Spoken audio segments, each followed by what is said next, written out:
Welcome to right study IQ। आज के इस सेशन में आपका स्वागत है। जो हमने देखो हिंदी के स्टार्ट की है, डेली आपको 8 बजे हिंदी मिल रही है। 8 बजे डेली 2 वीडियो अब तक अपलोड हुए हैं। पहले में हमने कवर किया था हिंदी भाषा का परिचय, दूसरे में किया था भाषा का विकास। देखो भाषा का जो विकास हमने केवल हिंदी भाषा का विकास बताया है, लेकिन भाषा की जितनी हिंदी भाषा की जितनी बोलियाँ हैं वो सभी हिंदी भाषा का जब वीडियो आएगा पूरा उसमें फिर से कवर कराऊंगा किस प्रकार से विकास हुआ, कितनी इसकी बोलियाँ हैं और कौन कौन से क्षेत्र में बोली जाती है। अगर पूर्वी हिंदी है तो किधर बोली जाती है, पश्चिमी हिंदी किधर बोली जाती है, पूर्वी हिंदी के अंतर्गत कितनी भाषाएँ कितनी बोलियाँ आती हैं और पश्चिमी हिंदी के अंदर कितनी बोलियाँ आती हैं, और जितनी भी बोलियाँ सभी कवर कराऊंगा। वो एक अलग टॉपिक रहेगा, लेकिन ये तो मैंने इंट्रोडक्शन के माध्यम से बता दिया था कि ऐसे ऐसे स्टार्ट करना है हमें। तो ये हमारा आज का थर्ड वीडियो है। थर्ड वीडियो में कल हमने क्या पढ़ा था कि हिंदी भाषा का जो विकास है, हिंदी भाषा का जन्म कहाँ से हुआ? संस्कृत भाषा से। संस्कृत दो भागों में विभाजित हो गई, एक लौकिक वैदिक संस्कृत और लौकिक संस्कृत में। जो वेद और उपनिषद की भाषा थी वो कैसी थी? कठिन भाषा थी, तो वो वैदिक संस्कृत कहलाई। और जो लोगों के द्वारा बोली जाने लगी जो सरल भाषा थी वो क्या कहलाई? लौकिक संस्कृत। जो हमारे रामायण और महाभारत थे जो लोगों की समझ में आ सके, इसलिए उनकी रचना की गई किसमें? लौकिक संस्कृति में। फिर उसके बाद आया हमारा पाली भाषा में हमारी जो है उसमें बौद्ध धर्म के जितने ग्रंथ हैं वो लिखे गए। बौद्ध धर्म के जो ग्रंथ हैं उन्हें त्रिपिटक कहा जाता है, जैसे विनय पिटक, अधिधम्म पिटक और सुत्त पिटक। उसके बाद प्राकृत पहुँचे। प्राकृत में जैन धर्म के जितने ग्रंथ हैं वो लिखे गए। जैन धर्म के जितने ग्रंथ हैं उन्हें आगम कहा जाता है। क्या? आगम कहा जाता है। यहाँ से फिर हिंदी का स्वरूप बिगड़ता गया। पहले देखो लौकिक से कहाँ आई? पाली में। पाली से प्राकृत, प्राकृत से अपभ्रंश हुआ, अपभ्रंश से सौरसेनी, फिर हिंदी। और जैसे ही भविष्य में आगे बढ़ती जाएगी 2050 से आगे जाएगी तो हिंदी का स्वरूप बिल्कुल बिगड़ जाए, इंग्लिश हो जाएगी, ऐसा लग रहा है। उसके बाद देखो फिर हमने पढ़ा था क्या? हिंदी भाषा ये बोली क्या होती है? बोली एक सीमित क्षेत्र में बोली जाने वाली होती है। और भाषा क्या होती है? जब बोली ज़्यादा क्षेत्रफल में बोली जाने लगी तो वो क्या कहलाती है? भाषा कहलाती है। मातृभाषा क्या है? जो माता से सीखते हैं, या जो क्षेत्रीय परिवेश की जो भाषा होती है, परिवार की जो भाषा है वो क्या है? मातृभाषा कहलाती है। और जो अपने विचारों की अभिव्यक्ति का जो मजबूत माध्यम है वो क्या कहलाता है? वो मातृभाषा होता है। और उसके बाद बात की थी राजभाषा की। जो राज का जो शासन की भाषा है वो कौन सी भाषा है? राजभाषा है, राष्ट्रभाषा है। अगर कोई सी पूरे राष्ट्र में अगर बोली जाती है एक ही भाषा तो वो राष्ट्रभाषा कहलाती है। लिपि क्या है? इसकी सहायता से ध्वनि चिन्हों को अगर लिखित रूप में व्यक्त किया जाता है, प्रदान किया जाता है तो क्या कहलाता है? लिपि। हिंदी भाषा की लिपि कौन सी है? देवनागरी। हिंदी भाषा किस परिवार की भाषा है? भारोपोई परिवार की भाषा है। हिंदी शब्द किस भाषा का शब्द है? ये फारसी भाषा का शब्द है। उसके बाद बात की थे व्याकरण की। तो व्याकरण को कैसे सुधारा जा सकता है, यानी व्याकरण अच्छे से अच्छी कैसे हो सकती है? शुद्ध बोलना, शुद्ध लिखना। अगर आप शुद्ध उच्चारण करते हैं, यानी उच्चारण अच्छे से करते हैं तो आपका व्याकरण सुधर जाएगा, व्याकरण आपकी अच्छी हो जाएगी। अगर उच्चारण नहीं करेंगे तो नहीं होगा। और अच्छे से अगर लेखन करेंगे या लिखना से तो। उसके बाद बताया था व्याकरण के कितने अंग हैं। तो आज बात करते हैं किसके? व्याकरण के अंग। व्याकरण के कितने अंग हैं? 3 अंग हैं व्याकरण के। यहीं से पूरा सिलेबस बोर्ड पर अभी मैं लिखूंगा पूरा सिलेबस क्या है। व्याकरण के कौन कौन से 3 अंग हैं? अगर आपको पता है अगर व्याकरण के अंग कौन कौन से हैं तो आप कमेंट बॉक्स में बताना कि व्याकरण के अंग कौन से होते हैं। तब तक मैं लिख रहा हूँ व्याकरण के अंग कितने बताए मैंने? 3। व्याकरण के कितने अंग हैं? 3। अब 3 अंग हैं, 3 ही अंगों से पूरा सिलेबस यहीं से दिखाऊंगा कैसे, सबसे पहले क्या पढ़ना है उसके बाद क्या पढ़ना है। तो व्याकरण के अंग में जो पहला अंग है वो हमारा क्या है? पहला अंग होता है क्या? वर्ण। दूसरा है शब्द और वाक्य। शब्द, वाक्य, वर्ण, शब्द और वाक्य। अब देखो वर्ण के अंदर जब हम बात करेंगे तो वर्ण के अंदर क्या पढ़ेंगे? वर्ण के अंदर हम पढ़ेंगे वर्ण विचार। यहाँ से हमारा सिलेबस स्टार्ट हुआ कल से, वर्ण विचार से। वर्ण विचार में हम क्या पढ़ेंगे? वर्ण विचार में हम पढ़ेंगे सबसे पहले स्वर और व्यंजन। स्वर और व्यंजन, स्वर और व्यंजन, एक ही साल लिख दिया मैंने। स्वर और व्यंजन, स्वर और व्यंजन। जैसे ही स्वर और व्यंजन आपके कंप्लीट होंगे, स्वर और व्यंजन, तो वहीं स्वर और व्यंजन से मिलकर एक नया टॉपिक मिलेगा आपको। क्या? वो कहलाएगा क्या? आपका संधि। सबसे पहले वर्ण विचार में पढ़ेंगे स्वर और व्यंजन, उसके बाद संधि। उसके बाद हम देखेंगे क्या? शब्द में क्या है कि शब्द में पढ़ेंगे उत्पत्ति के आधार पर। सबसे पहले पढ़ेंगे उत्पत्ति के आधार पर। कैसे? कि उत्पत्ति के आधार पर शब्द के भेद, आधार पर शब्द के भेद। उसके बाद पढ़ेंगे हम रचना के आधार पर, रचना के आधार पर। उसके बाद पढ़ेंगे अर्थ के आधार पर। देखो शब्द में क्या पढ़ेंगे? उत्पत्ति के आधार पर, शब्द के भेद रचना के आधार पर और अर्थ के आधार पर। उसके बाद शब्द में ही पढ़ेंगे विकार, विकार या विकारी, विकारी शब्द कैसे, विकारी, ये तीनों मिलकर क्या बनाए, एक साथ पढ़ेंगे। ये फर्स्ट पोर्शन रहेगा शब्द का, उत्पत्ति के आधार पर शब्द, रचना के आधार पर और अर्थ के आधार पर। उत्पत्ति के आधार जैसे तद्भव, तत्सम हो गया, और रचना के आधार पर भी पढ़ेंगे, उसके बाद अर्थ के आधार पर। उसके बाद विकारी में हम क्या पढ़ेंगे, जब विकारी की बात करेंगे तो विकार कैसा होता है, विकार, विकार, विकार में पढ़ेंगे पहले विकारी, विकारी शब्द जिनमें विकार उत्पन्न हो सकता है, जैसे संज्ञा, सर्वनाम, क्रिया और विशेषण। संज्ञा, सर्वनाम, क्रिया, विशेषण। विशेषण, संज्ञा, सर्वनाम, क्रिया, विशेषण पढ़ेंगे किसमें, विकारी में। उसके बाद आएगा हमारा विकार में दूसरा पोर्शन आएगा अविकारी। कौन सा, अविकारी, अविकारी। अविकारी में हम क्या पढ़ेंगे, अव्यय, अव्यय। देखो अव्यय का अगर संधि विच्छेद करें तो आ प्लस व्यय, आ माने नहीं, व्यय मीन खर्च, जो खर्च ना हो, जो खर्च ना हो। तो अव्यय में क्या क्या पढ़ेंगे, अव्यय के 4 भेद होते हैं। कौन सा, एक समुच्च बोधक अव्यय, समुच्च बोधक अव्यय, समुच्च बोधक अव्यय। उसके बाद विस्मयादि, विस्मयादि बोधक अव्यय, विस्मयादि बोधक।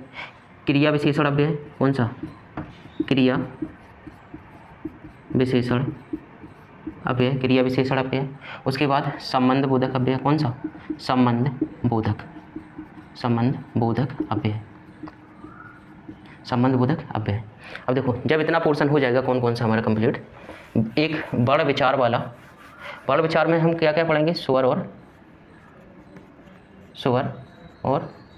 व्यंजन। बड़ विचार में स्वर व्यंजन कंप्लीट होने के बाद हमने क्या बताया था, इन्हीं से नया टॉपिक मिलेगा आपको, क्या, संधि। क्या, संधि, संधि। अब ये तो बड़ वाला और शब्द वाला जैसे ही कंप्लीट होगा उसके बाद में क्या, जैसे आपका ये दोनों कंप्लीट कर लूँगा,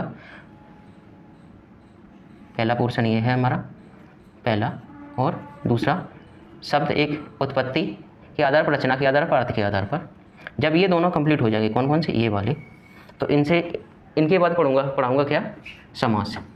इसके बाद समास, इनके बाद समास। ना कि देखा है टीचरों को वो क्या करते हैं, संधि, संधि के बाद तुरंत समास, या एक तरफ से उठा लिया, कोई भी टॉपिक उठाया और स्टार्ट कर दिया, नहीं, सीक्वेंस से पढ़ाऊँगा अगर, और एक बार आपको पढ़नी पड़ेगी। उसके बाद जब आपका ये शब्द के बाद समास, समास के बाद फिर क्या, समास के बाद इन दोनों को मिलकर जब आगे बढ़ेंगे तो यहाँ से देखो जब नए वर्ड आपको मिलेंगे, संधि से मिलेंगे, समास से मिलेंगे, तो आप क्या पढ़ेंगे, उपसर्ग और प्रत्यय, उपसर्ग और प्रत्यय। तो यहीं से फिर आपको क्या मिल जाएगा, जब बहुत से शब्द आपके पास होंगे, समास में होंगे, संधि में होंगे, तो यहाँ से मिल जाएंगे आपको, यहाँ से हो जाएगा क्या, शब्द शुद्धि, शब्द शुद्धि, शब्द शुद्धि। फिर उसके बाद पढ़ेंगे शब्द रूपांतरण, रूपांतरण। शब्द रूपांतरण में क्या आ जाएगा, जैसे लिंग, वचन, काल और कारक। लिंग, वचन, काल और कारक, ये चारों चैप्टर हैं, एक साथ पढ़ेंगे। अब देखो बात करेंगे किसकी, वाक्य की। अब ये हमारा इतना पोर्शन हो गया। उसके बाद क्या आएगा, वाक्य। वाक्य के प्रकार, यहाँ भी वाक्य कितने होंगे, एक कौन सा होगा, इस रचना के आधार पर, रचना के आधार पर और अर्थ के आधार पर, रचना के आधार पर, रचना के आधार पर वाक्य। रचना के आधार पर अगर बात करें तो कौन कौन से होते हैं, आपने अगर पढ़े होंगे तो एक होता है क्या, सरल, संयुक्त, सरल, संयुक्त और मिश्रित, सरल, संयुक्त और मिश्रित, सरल वाक्य, संयुक्त वाक्य और मिश्रित वाक्य। उसके बाद पढ़े क्या, अर्थ के आधार पर, किसके, अर्थ के आधार पर, के आधार पर, अर्थ के आधार पर पढ़ेंगे भेद किसके, वाक्य के। उसके बाद इन दोनों के बाद ये दोनों जब कंप्लीट हो जाएंगे हमारे, क्या, रचना के आधार पर और अर्थ के आधार पर, इसके बाद पढ़ेंगे क्या, वाच्य, वाच्य। उसके बाद पढ़ेंगे वाच्य, ठीक। जब ये वाच्य कंप्लीट हो जाएगा, वाच्य के बाद पढ़ेंगे वाक्य शुद्धि, वाक्य शुद्धि, वाक्य शुद्धि। तो ये हमारा क्या, व्याकरण में इस पूरा सिलेबस यही है, यहीं से जितने क्वेश्चन है सब पूरा सिलेबस देखो सब दिख रहा है इसमें। बड़ विचार पढ़ेंगे पहले। व्याकरण के कितने अंग हैं? 3 अंग हैं। कौन से? बड़, शब्द और वाक्य। तो बड़ विचार में क्या पढ़ेंगे? स्वर और व्यंजन। जैसे स्वर व्यंजन खत्म होगा हम पढ़ेंगे क्या? संधि। यहाँ संधि खत्म हुई, संधि के बाद आएंगे सीधे कहाँ पर? शब्द पर। शब्द में आपको बताएंगे उत्पत्ति के आधार पर शब्द, उत्पत्ति के आधार पर शब्द, रचना के आधार पर, अर्थ के आधार पर। ये हमारा रहेगा पहला पोर्शन। दूसरे में पढ़ेंगे विकार। विकार में पढ़ेंगे विकारी शब्द, संज्ञा, सर्वनाम, क्रिया विशेष और जिनमें विकार उत्पन्न हो सकता है, जिनमें विकार उत्पन्न हो सकता है। और एक होता है अविकारी शब्द, जिसमें किसी का फर्क ना पड़े, वो हमेशा सदाबहार रहे।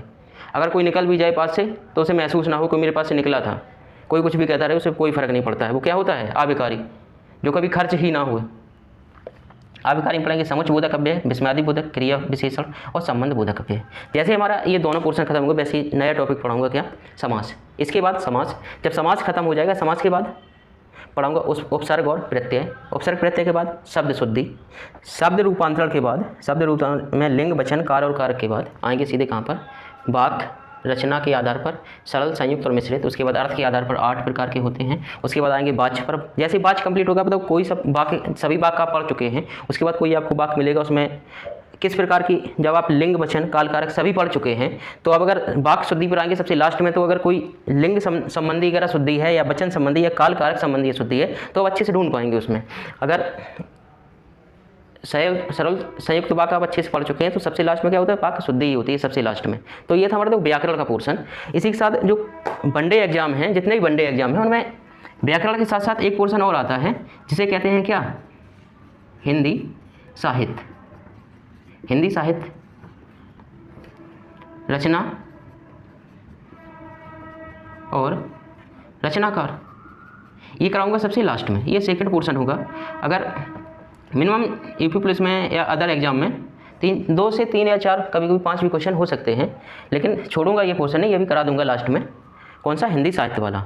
तो ये हमारा पूरा कंप्लीट हिंदी का चैप्टर। आपने अगर कहीं भी हिंदी पढ़ी है मैच कर लेना इससे। अगर कोई टॉपिक छूट रहा हो तो आप कमेंट बॉक्स में बता सकते हैं, बिल्कुल फ्री हैं आप।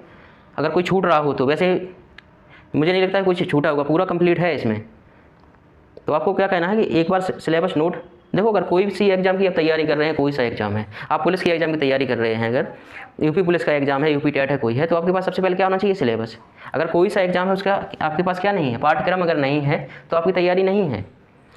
पाठ्यक्रम में जितने टॉपिक दिए हैं, तैयारी बेहतर वही होती है जिसमें आपके पास पाठ्यक्रम में जितने टॉपिक दिए हैं वो आपके कंप्लीट होने चाहिए। क्योंकि एग्जामिनर जो 99% रहता है वो सिलेबस पर ही रहता है। 99% सिलेबस पर रहता है। 1% रहता है कहाँ पर? जो उसमें लगा आता है इत्यादि। इत्यादि में चला जाता है 1%। 1% की बात नहीं करता, 99% सिलेबस में जो लिखा है, जैसा लिखा है वैसे ही क्वेश्चन आते हैं। तो आपको सबसे पहले किसी भी एग्जाम के लिए क्या कहना है? आपको सबसे पहले कंप्लीट करना है क्या है? हिंदी का सिलेबस। हिंदी का सिलेबस जब तक आपका यूपी पुलिस का पेपर होगा, ये तब तक आपको पूरा सिलेबस कंप्लीट मैं करा दूंगा। वो भी पेपर के काफ़ी पहले ख़त्म हो जाएगा। अगर आपको प्रैक्टिस भी करनी है, क्या प्रैक्टिस करनी है, जो कि क्वेश्चन मेरे बढ़िया हो जाएं, तो जब पिछली बार यूपी पुलिस का पेपर हुआ था, किसका? यूपी पुलिस का, तो मैंने यूपीएसआई में अब तक जितने प्रीवियस ईयर में क्वेश्चन आए हैं हिंदी के वो सभी कराए थे। लगभग 20 या 21 वीडियो बनाए थे मैंने, 20 या 21 वीडियो बनाए थे, जिसमें प्रत्येक वीडियो में 40 क्वेश्चन थे, 40 क्वेश्चन। और जब पेपर हुआ था, जिसने 20 वीडियो देखे थे, जितने वीडियो थे सभी अगर देख रखे थे, तो उसके प्रत्येक शिफ्ट में एवरेज रहा था 12 से 15 क्वेश्चन उसी से फंस गए थे। 12 से 15 क्वेश्चन इन्हीं वीडियो से फंस गए थे। अब अगर ये भी आप कर लेते हैं तो आपका जो कोई भी है, अगर 30 क्वेश्चन आते हैं तो आपके करके आप 30 आओगे पूरे। एक आध हो सकता है गोला गलत करके आओ, जल्दी जल्दी में गोला गलत हो सकता है, या हो सकता है उस टाइम आपका दिमाग भटक जाए, थोड़ा ऑप्शन गलत टिक हो जाए। और अगर 37 क्वेश्चन है तो आप 37 करके आओगे। अगर आप 37 में अगर 35 क्वेश्चन बिल्कुल सही कर लेते हो यूपी पुलिस कांस्टेबल में, तो आपका सिलेक्शन कोई नहीं रोक सकता यूपी पुलिस कांस्टेबल में। तो ये था हमारा, देखो, आज का पूरा व्याकरण का नहीं, सामान्य हिंदी का पूरा सिलेबस, जिसमें व्याकरण है और हिंदी साहित्य, रचना और रचनाकार जितना पोर्शन है पूरा कंप्लीट होगा। और एक चीज़ और देखो जो छूट रही थी, कौन सी? रस, छंद, अलंकार। रस, छंद, अलंकार, ये भी कराऊंगा, ये छूट नहीं था, ये भी सिलेबस पूरा कंप्लीट होगा, जितना हिंदी के जितने टॉपिक हैं सिलेबस में सभी कंप्लीट होंगे। अब देखो व्याकरण में इतना हो गया, व्याकरण हमको इसी प्रकार से पढ़नी है, ये तो टॉपिक आगे पीछे हो सकते हैं, ये सबसे लास्ट में जाएंगे। सबसे पहले व्याकरण खत्म करूँगा, व्याकरण के बाद में रस, छंद, अलंकार, उसके बाद हिंदी साहित्य सबसे लास्ट में रखूँगा। तो अगर आपको वीडियो थोड़ा बहुत अगर पसंद आ रहा है, थोड़ा बहुत, ज़्यादा नहीं, स्टार्टिंग में क्योंकि प्रेजेंट टाइम में डिजिटल बोर्ड का ज़माना है तो व्हाइट बोर्ड को ज़्यादा कोई पसंद नहीं करता है, उन्हें स्टार्टिंग में लगता है कि यार व्हाइट बोर्ड पे कोई पढ़ा रहा है। अगर आपको पसंद आ रहा है तो ज़्यादा से ज़्यादा अपने फ्रेंडों तक ये वीडियो पहुँचाना, जिससे उनकी हेल्प हो सके। Thank you for watching this video.